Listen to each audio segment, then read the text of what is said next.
인생 무대 위에 우뚝 서라. 인생 무대 위에 우뚝 서라 라는 제목으로 함께 하나님 말씀을 나누도록 하겠습니다. 지난 7월 2일은 전 세계 UFO의 날이었습니다. 이게 웬 뚱땅지 같은 UFO의 날이냐. UFO를 열심히 쫓아다니는 사람들이 함께 모여서 전 세계적으로 이것을 기념하는 날로 삼은 것입니다. 그런데 이 UFO의 날을 맞아서 미국 중앙정보국인 CIA에서 그동안 수십 년간 베일에 쌓여있던 비밀, 또 문건과 함께, 비밀 문건과 함께 비밀 하나를 폭로했습니다. 그거는 뭐냐? UFO가 많이 신고되던 때가 1950년대, 60년대에 아주 많이 신고가 됐는데 그때 이 UFO의 이 목격 사건의 주범이 사실은 CIA에서 운영했던 정찰기라고 밝힌 것입니다. U2라고 명명된 이 정찰기가 최고 27,430m나 되는 상공호까지 올라가서 거기서 정찰 활동을 펼칠 수 있도록 1955년에 이 정찰기를 만든 것입니다. 자, 1955년에 이 정찰기를 만들어서 띄우기 시작하니까 그때부터 UFO를 봤다는 목격 신고가 점점 많아지다가 1957년에는 급기야 1년간 1,000건이 넘는 많은 신고가 접수가 됐습니다. 그래서 다시 자제해서 좀 덜 띄우게 됐죠. 당시 그 비행기가 날 때 여객기 같은 경우는 고도가 한 6,000m 정도 됐다고 합니다. 군용기 같은 경우는 12,000m, 그러니까 6,000m 2배가 되는 12,000m까지 높은 상공에서 운항을 했었습니다. 그런데 이 U2기는 상공을 보통 평균 어느 정도 높이에서 날았느냐? 18,000m 이상에서 날았다고 합니다. 이렇게 높이 난 이유 중에 하나는 당시 구소련망의 이 방공망을 피하기 위해서였습니다. 소련 방공망에서 이 공격을 하면 포사격이 올라가는 이 한계 고도가 어느 정도까지 올라가냐면 15,000m까지 올라갔다고 합니다. 그래서 15,000m 이상의 안전한 지역을 확보하기 위해서 18,000m 이상으로 제일 높게는 27,000m까지 높이 날아서 정찰을 했던 것입니다. 이 정찰기는 색깔이 은색이었습니다. 은색 외관에 날개 폭이 31m나 되는 큰 정찰기였는데 이 정찰기가 뜨면 아래쪽에서 이 위쪽으로 정찰기를 볼 때 날개에, 은빛 날개에 햇빛이 반사가 돼가지고 불타는 물체가 날아다니는 것 같은 착각을 일으킨다고 합니다. 특히 해가 질 어둑어둑한 무렵에 이 정찰기가 뜨면 비행기를 저고도에서 여객기나 이런 비행기들이 가다가 해 뜨는 쪽으로 하늘을 보면 붉게 불타는 무언가의 이 비행 물체가 날아가는 걸 보고 신고가 상당히 많았었다고 합니다. 자, 당시에 이 미 공군에서 이 신고를 접수하면 신고 지점과 이 정찰기의 항로를 비교를 했었습니다. 이때 공군이 야 이거 우리 비행기인데 이거 어떻게 얘기를 해야 되나? 얘기를 해야 되는데 궁색한 변명을 참 많이 늘어났다고 합니다. 그 중에 하나가 대기 상층부의 이 얼음 결정 구조가 햇빛에 반사돼서 불타는 비행 물체처럼 보이는 현상입니다. 무슨 말인지 모르겠죠. 엉뚱한 말을 자꾸 했더라는 것입니다. 자, 이때부터 미국에서 UFO 음모론이 급증하기 시작했습니다. 외계의 비행 물체다, 외계인이 지구를 침략하려고 그런다, 화성에서 온 비행 물체다, 별의별 말들이 많았습니다. 그러다가 UFO 단체가 결성되기에 이르렀고, 자, 이 많은 음모론의 이야기들이 확대 재생산되었던 것입니다. CIA가 엊그저께죠. 7월 2일이니까 미안하다고 하면서 무려 272쪽에 달하는 보고서를 CIA 홈페이지에 공개했습니다. 일반인들도 다운받게 해놨습니다. 물론 아주 극비의 비밀사항 같은 경우는 아예 검정색으로 칠해서 못 보도록 해놨습니다만 제가 그걸 다운받아가지고 한번 이렇게 쫙 봤었습니다. 자, 여러분이 이 음모론을 이미 확신하고 있었던 사람들이 이거를 보고서는 그래, 우리가 믿었던 게 거짓이야 라고 돌이키기가 참 쉽지 않겠죠. 여전히 많은 사람들, UFO를 믿고 있는 많은 사람들이 이 CIA의 해명을 보고 궁색한 변명이다 하고 수긍하지 못하고 있다고 합니다. 자, UFO에는 어떤 전제가 있습니까? 우리 외에 더 뛰어난 문명을, 과학기술을 갖고 있는 외계 생명체가 있고 우리는 우주에서 볼 때 저 주변부에 하찮은 문명도 약하고 튼튼하지도 못한 연약한 존재라는 것입니다.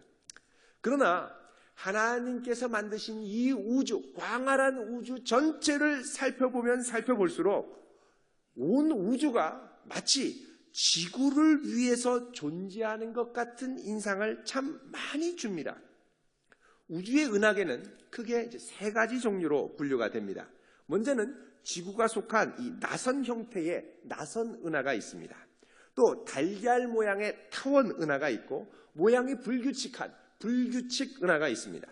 그런데 이 타원 은하나 불규칙 은하와 같은 경우에는 지구와 같은 행성을 만드는 데 필요한 이 주원소, 질량이 무거운 원소들이 그다지 많지 않다고 합니다. 겉보기에는 멋있어 보여도 멀리서 이 허블 망원경과 같은 그 망원경으로 보면 빛나고 멋있어 보이지만 실속이 별로 없더라는 것입니다. 지구가 속해 있는 이 은하는 질량이 가장 크고 밝은 우주 전체 상위 1%에 속하는 은하라고 합니다. 이런 은하 안에 위치해야 생명이 살아갈 수 있는 별이 생성될 가능성이 크다는 것입니다.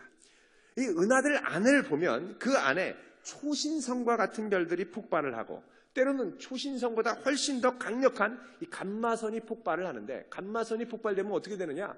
주변 전체가 완전히 흑암으로 사라진다고 합니다. 안 보이는 거죠. 빛을 다 사라지게 만든다는 것입니다. 자, 이런 주위에 위험한 요소가 우주 곳곳에 있는데 그 위험성이 제일 적은 곳이 어디냐? 여태까지 관찰한 바로는 태양계가 속한 나선 은하라는 것입니다.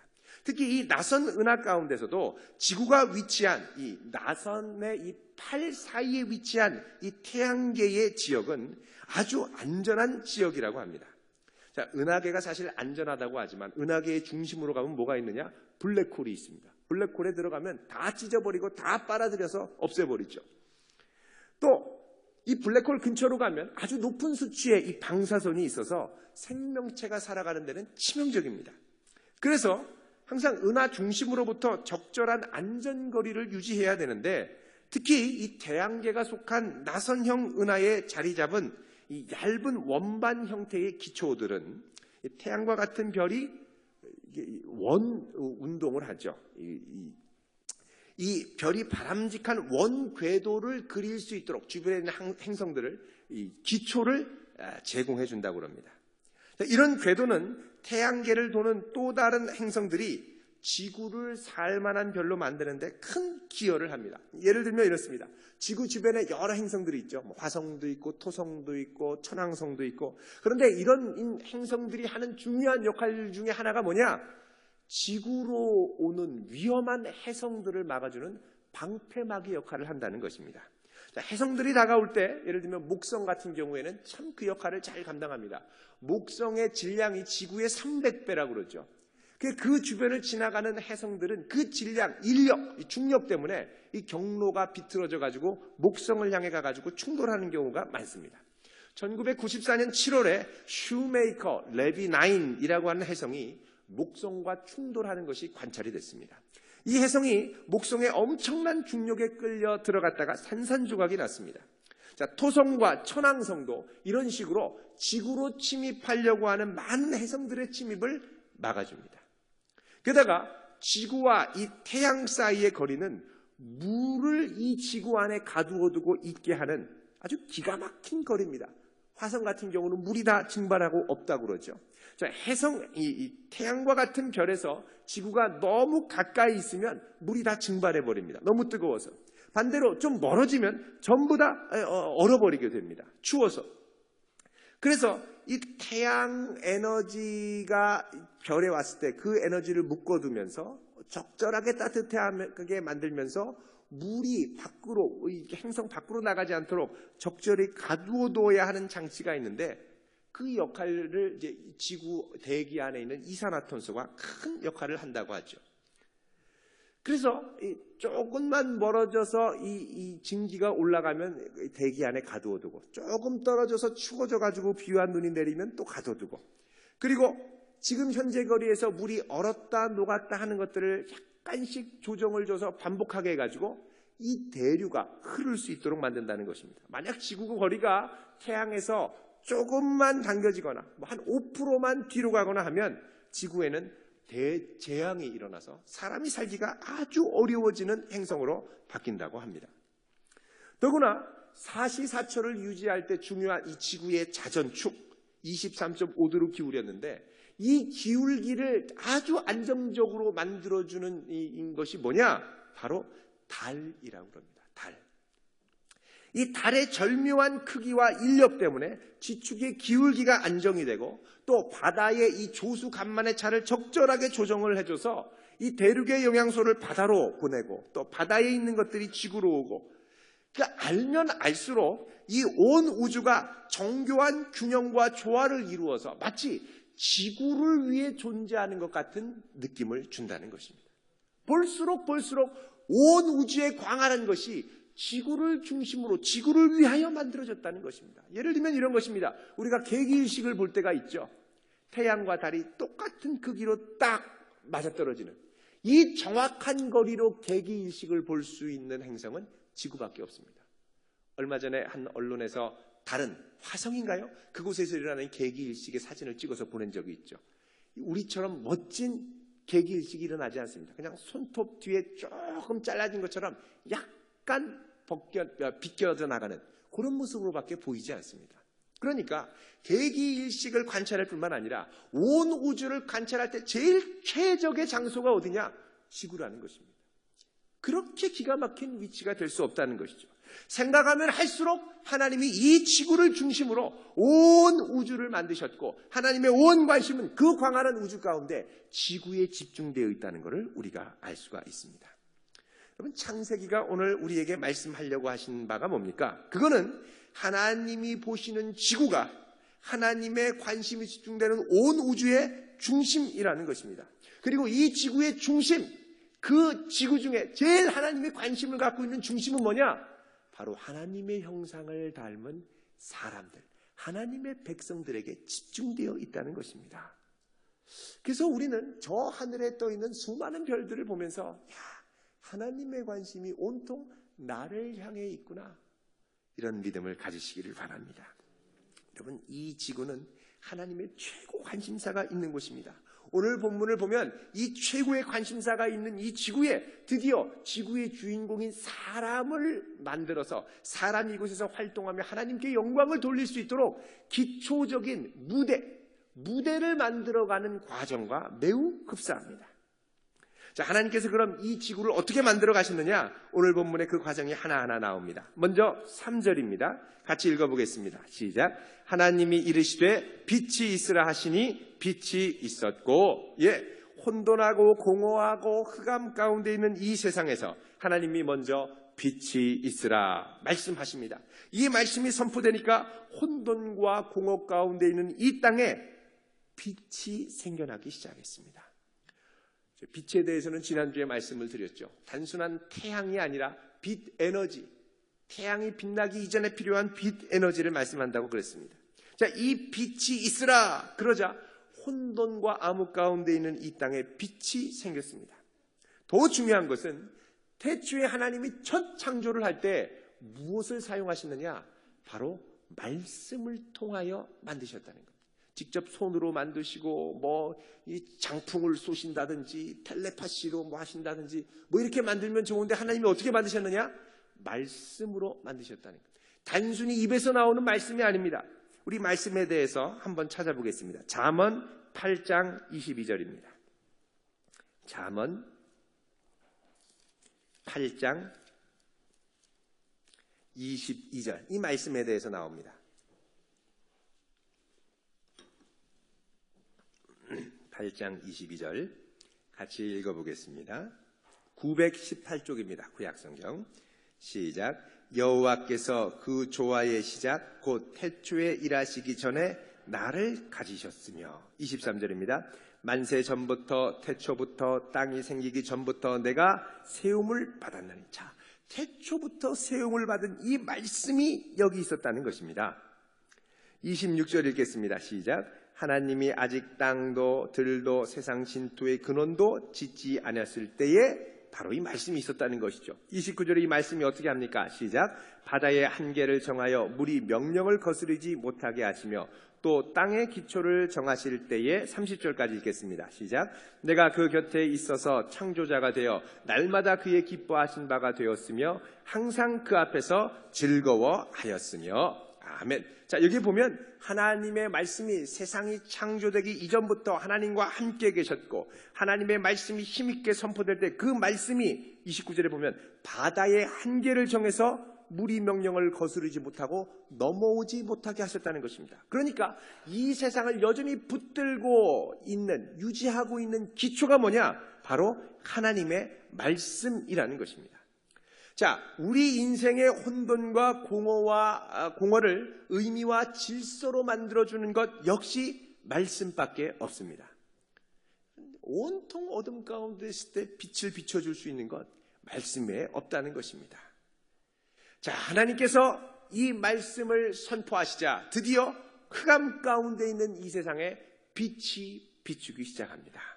그리고 이 빛이 비추면서 하나님이 빛을 낮으로 부르시고 또 빛과 어둠을 나누셔서 어둠을 밤이라 부르시며 하루가 돌아가게 하셨습니다. 지구에 처음으로 빛을 만드시고 어떻게 해요?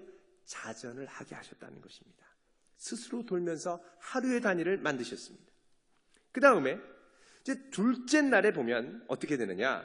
하나님께서 온 세상을 덮은 물 가운데 공간을 내십니다. 6절 읽어보겠습니다. 시작. 하나님이 이르시되 물 가운데 궁창이 있어 물과 물로 나뉘라 하시고, 자, 아무것도 없는 공간 가운데 하나님의 말씀이 선포되니까 그 말씀 가운데 어떻게 해요? 도저히 파고들 수 없는 공간이 생깁니다. 그리고 그 공간이 생기자 하나님은 이 공간을 하늘로 부르셨습니다. 하나님의 말씀은 없는 공간을 새로운 공간으로 만들 수 있는 능력이 있다는 것입니다. 아무리 파고 들어갈 틈이 없다 하더라도 그 가운데 거대한 역사의 틈을 만드는 것, 바로 하나님의 말씀이라는 것입니다.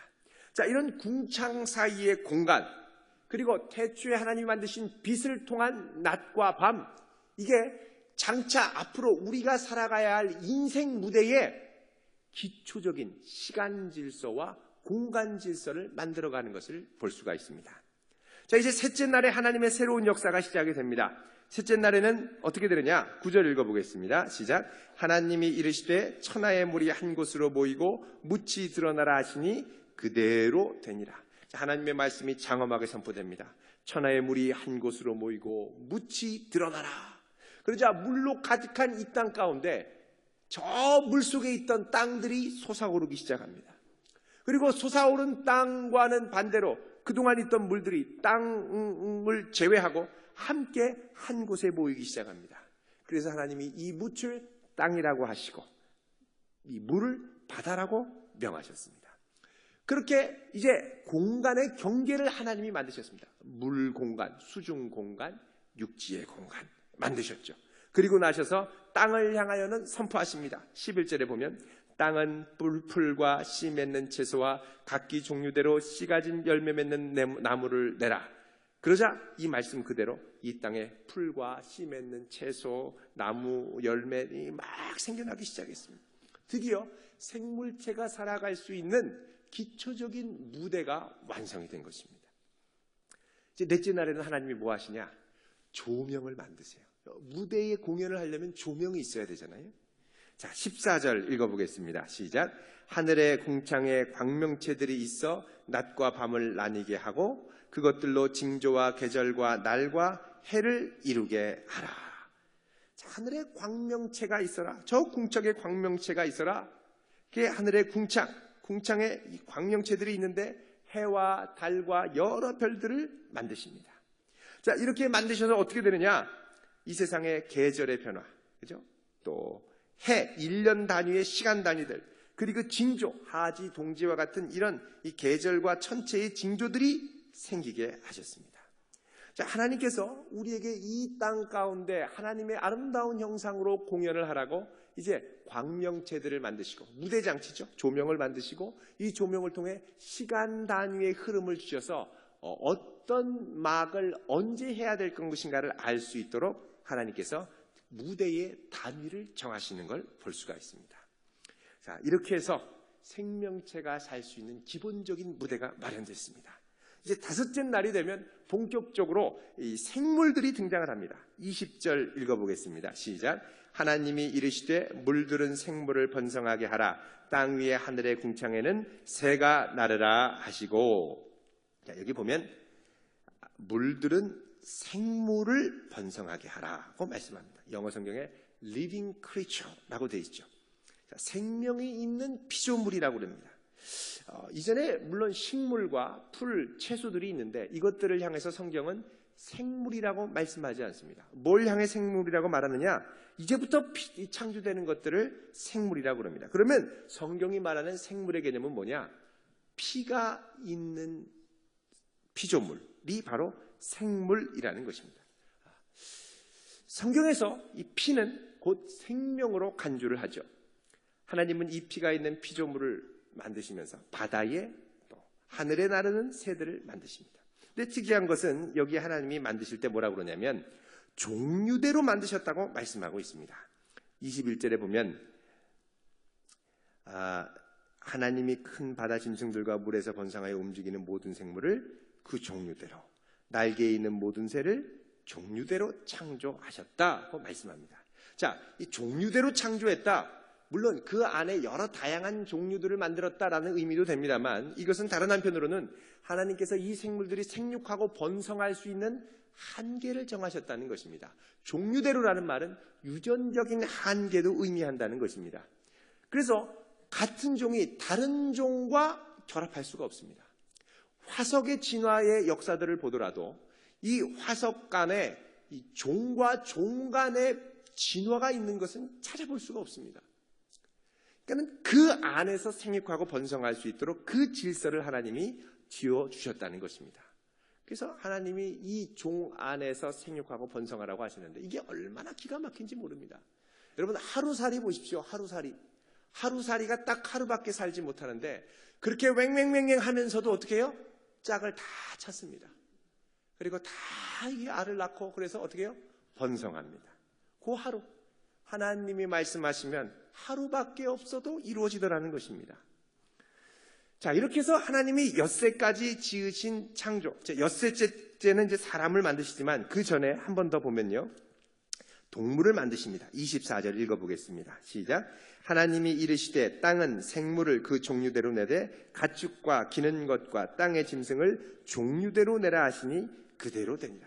자, 종류대로 내라 그랬더니 25절에 가축을 종류대로, 기는 것을 종류대로, 또 25절 처음에 짐승을 종류대로 하면서 모든 피조물들이 이 땅 가운데 풍요롭게 살게 하나님께서 만들어 놓으셨습니다.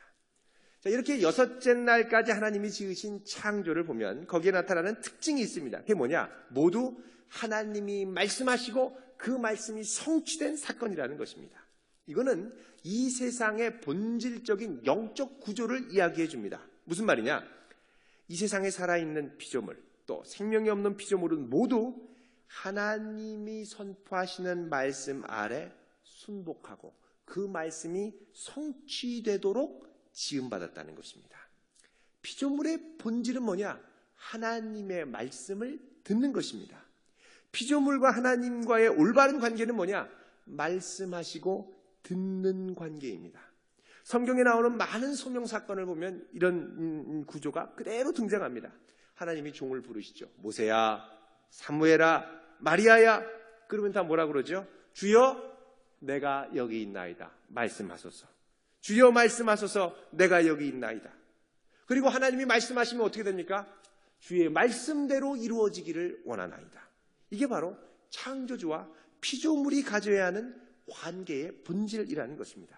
자, 이렇게 하나님의 말씀이 선포되고 그 말씀이 내 삶 가운데 성취되는 걸 보면 하나님이 그걸 향해서 평가하시는데 뭐라 그러냐? 보시기에 좋았다 말씀하십니다. 이 창세기 보면 계속 창조 뒤에 보시기에 좋았더라. 영어 성경에 보면 It's good 이렇게 하고 평가를 하십니다. 자, 하나님이 보시기에 정말 좋은 인생은 뭐냐? 내게 말씀하시는 하나님, 내게 말씀하신 그 하나님의 말씀이 성취되는 인생, 이게 하나님 앞에 정말로 아름다운 인생이 되어갈 줄로 믿습니다.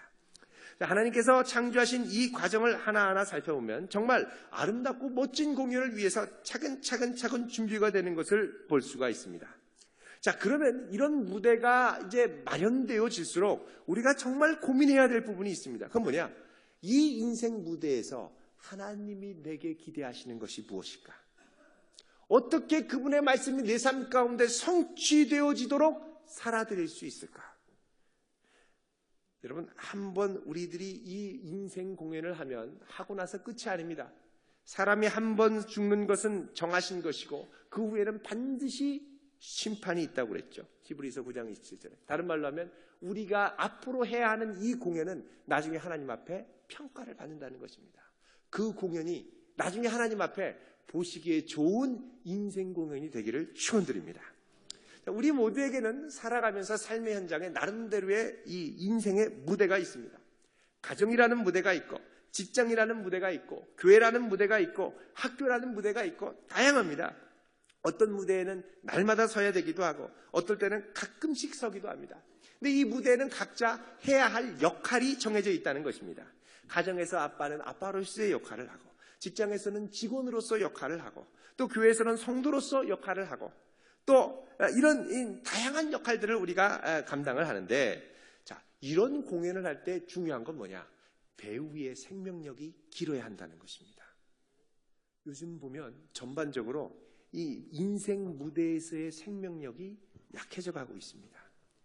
가정이 오래가지 못합니다. 직장에서 오래 있지 못합니다. 학교에서는 교실이 무너진다고 아우성입니다. 자, 어떻게 하면 한 번뿐인 우리의 인생, 이 인생 공연에 아름답고 오랫도록 공연을 펼칠 수 있을까요? 한 번 대박을 터뜨리는 공연이 아니라 정기 공연으로 가야 된다는 것입니다.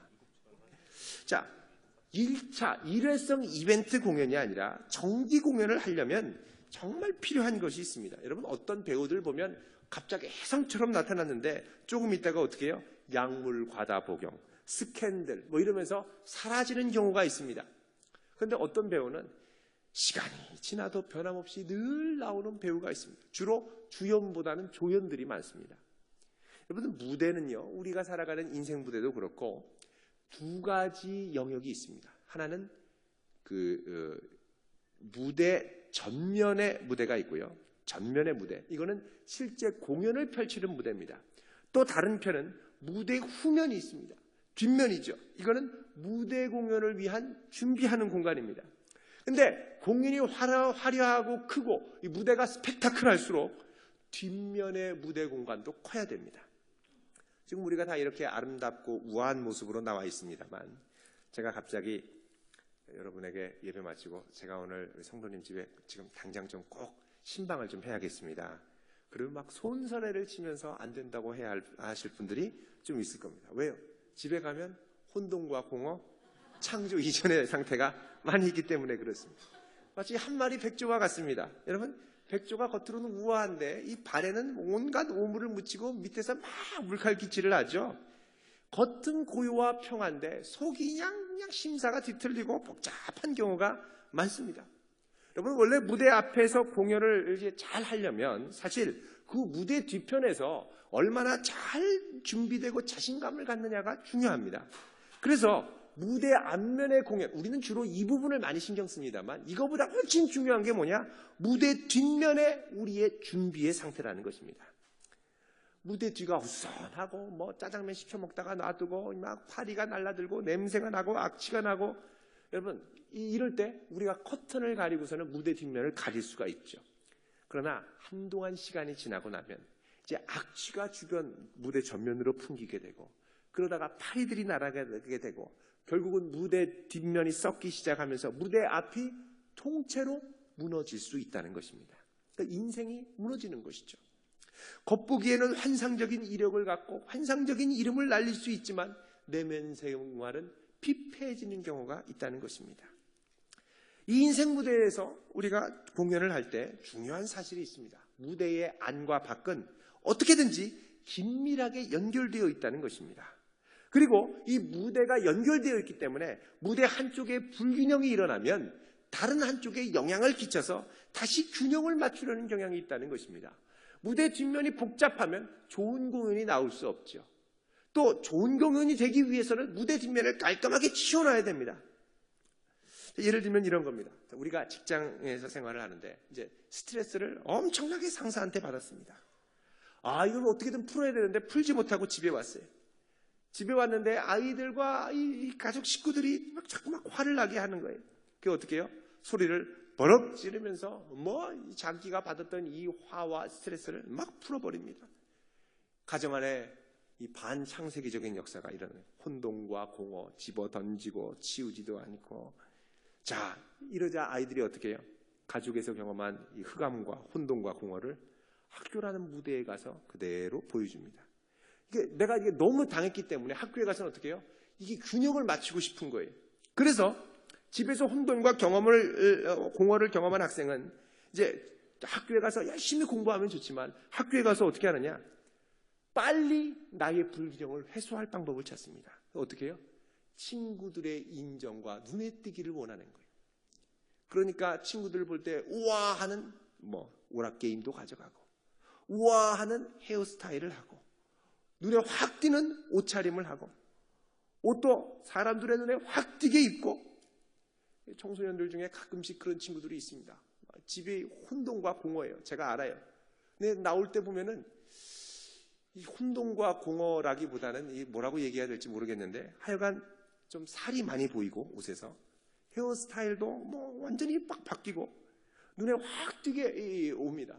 그러면 제가 보면 야 예쁘다 물론 그렇게 얘기를 하지만 속으로는 혼돈과 공허가 가득하구나 제가 속으로 생각을 합니다. 자, 이런 것들이 나중에 또 다시 어떻게 드러나느냐? 성적으로 그대로 반영이 되죠. 이걸 보면 부모님은 어떻게 됩니까? 더 화를 내고 더 분노를 냅니다. 그러면 삶의 균형이 더 심하게 무너지게 됩니다. 더 심하게 무너지면 어떻게 해요? 다시 이걸 찾으려고 밖으로 돌게 돼요. 무대의 불균형을 더욱 심화하는 겁니다. 나중에는 무대 뒤로 들어가는 게 너무 싫어서 그냥 무대 전면에 내가 행복하고 인정받는 이 무대에서만 살고 싶은 마음이 듭니다. 그럼 어떻게 돼요? 집에 안 들어가는 거예요. 집에 안 들어가요. 밖으로만 겉돌게 되는 거예요. 무대 전면에는 청중들의 박수갈채와 인정만 받으면 다라는 것이죠. 무대 밖으로 나가기에는 너무 무섭습니다. 살벌합니다. 그럼 어떻게 해요? 안으로 못 들어가는 겁니다. 자, 이런 무대의 불균형이 있을 때 우리가 정말 깊이 고민해야 됩니다. 여러분, 우리의 무대 내면, 인생 무대는 어떻습니까? 겉으로 보이는 무대와 그 뒤의 무대의 균형은 어떻습니까? 허무와 혼돈과 무질서가 가득하다면 빨리 질서와 의미를 찾아가야 됩니다. 그러려면 어떻게 되느냐? 창세기에 일어났던 이 역사를 깊이 묵상해야 됩니다. 하나님의 말씀이 선포되자 흑암과 깊은 곳에 있는 곳까지 그 하나님의 말씀의 능력이 도달하고 그 말씀이 나를 새롭게 하는 역사를 일으키게 되더라는 것입니다. 나를 새롭게 하는 것은 주의 말씀밖에 없습니다. 이 말씀은 태초에 하나님과 함께 계셨고 그 말씀이 나중에 육신을 입고 이 땅에 오셨는데 그분이 바로 예수 그리스도이신 것입니다. 우리 인생 무대에 나는 어떤 공연을 펼칠 준비를 하고 어떤 공연을 펼쳐가고 있습니까? 믿음의 눈으로 우리를 온전케 하시는 생명의 예수 그리스도 주의 말씀을 붙드시길 주의 이름으로 축원드립니다. 기도하겠습니다. 할렐루야. 거룩하신 하나님 감사합니다. 우리들의 삶의 무대를 되돌아봅니다. 무대 전면에는 그럴듯하고 아름다운 것 같습니다.